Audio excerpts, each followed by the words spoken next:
This is part 3 of the kitchen renovation, and this is gonna be crazy. Basically everything you see here is gonna be changed.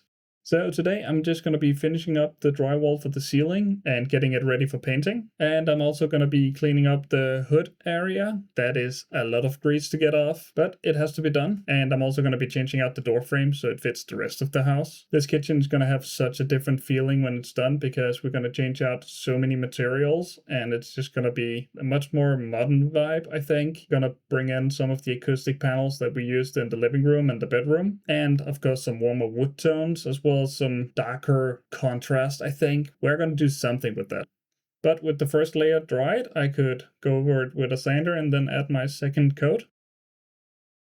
But it's time to finish up the last bit here by the hood and clean everything up with the pink stuff, which worked quite well. And then I'm just removing this old backsplash because I'm not a big fan of the aloe look. So we're going to change that out with some black glass. And with that done, we can start looking at the door, removing all the pieces and cutting out some new ones. I'm just making sure that everything is clean and ready, and then I'm getting everything measured out.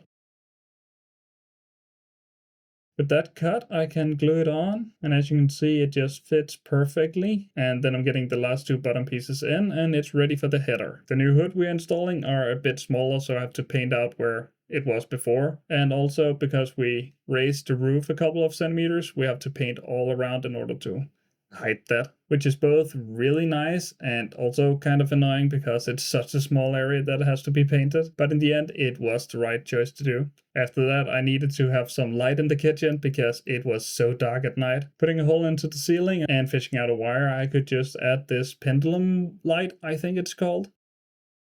Just putting in some drywall anchor and screwing everything in and making sure that the lamp is actually working. And with that working, I could just temporarily install that.